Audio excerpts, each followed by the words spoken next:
అలా నేను మిస్ రావు.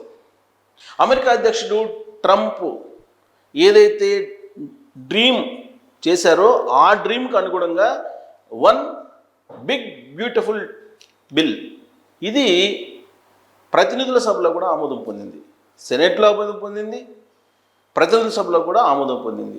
కాబట్టి చట్ట రూపంలోకి రాబోతుంది. అయితే ఏమవుతుంది అనేది కనుక మనం విశ్లేషణ చేసుకుంటే ప్రధానంగా విద్య, వైద్యం, ఇమ్మిగ్రేషన్ వీటి మీద ఎఫెక్ట్ పడబోతుంది. ఇవి కంప్లీట్గా మారబోతున్నాయి రాబోయేటువంటి రోజుల్లో. అలాగే సబ్సిడీలు, ఈ సబ్సిడీల మీద కూడా ఎఫెక్ట్ పడుతుంది. అందుకే ఎలన్ మస్క్ వ్యతిరేకించారు ఈ బిల్లుని.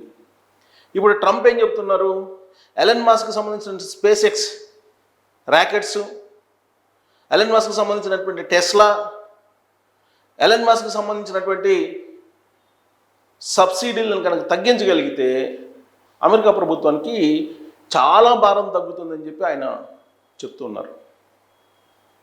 అంటే శాటిలైట్లు, స్పేస్ టెక్నాలజీ, టెస్లా, విద్యుత్కు సంబంధించినటువంటి కార్లు వీటన్నిటికీ భారీగా సబ్సిడీలు ఇస్తున్నారు. రాబోయేటువంటి రోజుల్లో ఇక ఆ సబ్సిడీలు ఉండవు అని చెప్తున్నారు. ఈ సబ్సిడీలు లేకపోతే కనుక ఈ కంపెనీలన్నీ కూడా దెబ్బతింటాయి అని చెప్తున్నారు. మరి అలాంటప్పుడు ఏదైతే ట్రంప్ అనుకున్నారో మేక్ అమెరికా గ్రేట్ అగైన్ అనేది ఎలా సస్టైన్ అవుతుంది? ఇది పెద్ద డిబేటబుల్ క్వశ్చన్. ఒకవైపు ఏమో సబ్సిడీలు తీసేస్తున్నారు, ఇంకొక వైపు ఏమో అమెరికాలో తయారీ రంగాన్ని, ఇండస్ట్రీస్ని డెవలప్ చేయాలని చెప్పి ఆయన ఆలోచిస్తున్నారు. మరి ఈ రెండు ఎలా మ్యాచ్ అవుతాయి? ఉన్నటువంటి రాయితీలను తీసేస్తే ఇండస్ట్రీస్లు వస్తారా అనేది ఒక ప్రశ్న. అందుకే ఎలన్ మస్క్ ఏం చెప్తున్నారు, సంక్షోభంలోకి వెళ్ళిపోతుంది అమెరికా అని చెప్పి చెప్తున్నారు. ఇది ఒక అంశం. రెండు, ఇప్పటి వరకు కూడా జన్మతః పౌరసత్వం వస్తుంది అక్కడ. ఇక నుంచి ఈ బిల్లు అప్రూవల్ అయిపోయింది కాబట్టి జన్మతః పౌరసత్వం ఉండదు, ఉండే అవకాశం లేదు అనేది క్లారిటీ వచ్చేసింది. కాకపోతే ఏ డేట్ నుంచి ఈ జన్మతః పౌరసత్వం అనేది ఉండదు అనేది తేలాల్సి ఉంది. యాక్చువల్గా ఆయన ప్రమాణ స్వీకారం చేసినటువంటి డేట్ నుంచి జన్మతః పౌరసత్వం ఉండదు అని చెప్పి అన్నారు. కానీ ఈ బిల్లు పాస్ అయినటువంటి డేటు తర్వాత చట్టంలోకి వచ్చినటువంటి డేట్ ప్రకారమే ఉంటుంది సహజంగా. మరి ఆ డేట్ కట్ ఆఫ్ డేట్ ఎప్పుడు ఇస్తారు అనేది ఒక చర్చ అక్కడ జరుగుతుంది. ఇక మూడు, విద్యకు సంబంధించి ఇప్పటి వరకు గవర్నమెంట్ ఎయిడ్ ఇస్తూ ఉంది యూనివర్సిటీలకి. అలాగే విద్యకు సంబంధించి కూడా అక్కడ ఫ్రీ ఎడ్యుకేషను అమెరికాలో. ఇక నుంచి అలాంటి వెసులుబాటు ఉండదు. మామూలుగానే ఫ్రీగానే ఎడ్యుకేషన్ ఇస్తుంటేనే అక్కడ చదువుకున్నటువంటి వాళ్ళు తక్కువ. అందుకే వివిధ దేశాల నుంచి బాగా చదువుకొని స్టెమ్ కోర్సుల్లో చేరడానికి అక్కడికి వెళ్ళి అక్కడ స్థిరపడుతున్నారు ప్రపంచంలో ఉన్నటువంటి అనేక దేశాలకు సంబంధించినటువంటి మేధావులు. మరి ఇప్పుడు ట్రంప్ తీసుకున్నటువంటి ఈ నిర్ణయం ఎడ్యుకేషన్కి ఉండేటువంటి ఎయిడ్ ఏదైతే ఉందో సహాయం, దాన్ని ఆపివేస్తే, ఫ్రీ ఎడ్యుకేషన్ అనేది ఆగిపోతే అక్కడ రాబోయేటువంటి రోజుల్లో చదువుకోనటువంటి వాళ్ళే ఎక్కువ అవుతారు. అక్కడ నిరుద్యోగిత పెరిగేతా ఉంది, నిరుద్యోగులు పెరిగే అవకాశం ఉంది. అలాగే నిరక్షరాస్యులు కూడా పెరిగే అవకాశం ఉంది. అక్కడ చదువుకోవడానికి ఇప్పుడు ఉచిత విద్య అందిస్తుంటేనే అంతంత మాత్రంగా చదువుతున్నారు. గ్రాడ్యుయేట్ దాకా వెళ్లకుండా మధ్యలో ఆపేస్తున్నారు చాలామంది. అందుకే ఇక్కడి నుంచి వెళ్ళినటువంటి గ్రాడ్యుయేషన్ పూర్తి చేసి అక్కడ ఎర్నింగ్స్ టాప్లో ఉన్నాయి. సో అందువల్ల ఎడ్యుకేషన్ మీద ఎఫెక్ట్ పడే అవకాశం ఉంది. దాని ప్రభావం అక్కడ ఉండేటువంటి స్టూడెంట్స్ మీద, అక్కడ ఉండేటువంటి పిల్లల మీద పడేటువంటి అవకాశం ఉంది. ఇక మరొక అంశం ఏంటంటే, ఇప్పటి వరకు మన వాళ్ళు అక్కడికి వెళ్ళి సంపాదిస్తున్నారు శాలరీ రూపంలో.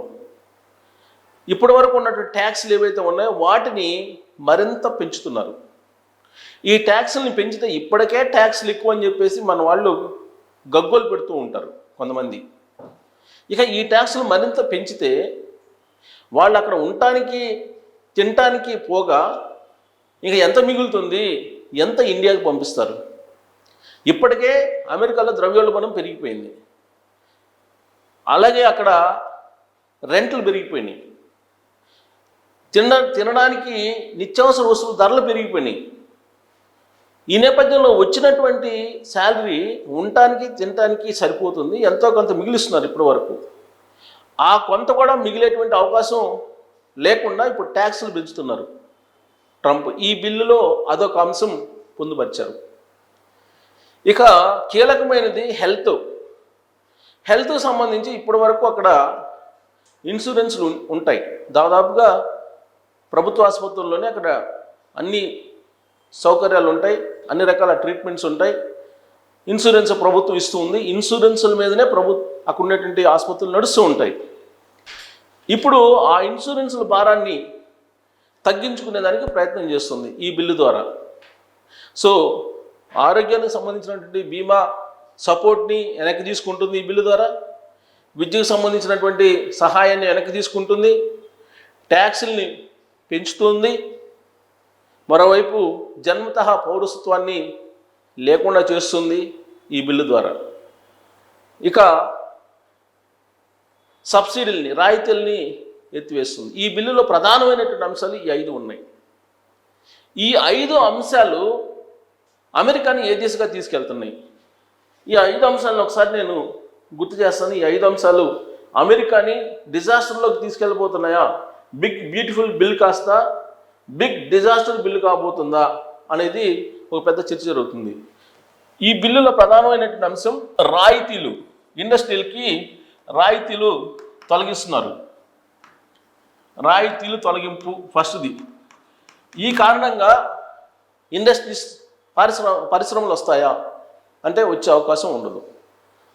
ఏ ఇండస్ట్రీస్లో అయినా 10 రూపాయలు ఎక్కడ మిగులుతో అక్కడికి వెళ్తారు. బట్ రాయితీలు తీసేస్తే అక్కడ ఇండస్ట్రీస్ ఉండేటువంటి అవకాశం లేదు. ఆయన ఏదైతే మేక్ అమెరికా అన్నాడో ఆ మేక్ అమెరికా ఉండదు. తర్వాత గ్రేట్ అమెరికా అసలు ఛాన్సే ఉండే అవకాశం లేదు. ఇక 2, ఎడ్యుకేషన్కి, విద్యకు సహాయం. విద్యకు ఇస్తున్నటువంటి సహాయాన్ని ఉపసంహరించుకున్నాడు ఈయన. 3, ఆరోగ్యానికి సంబంధించినటువంటి మద్దతు ఏదైతే ఉందో ప్రభుత్వం నుంచి, ప్రభుత్వ మద్దతు దాన్ని లేకుండా చేస్తున్నారు. 4 వచ్చేసి జన్మతః పౌరసత్వం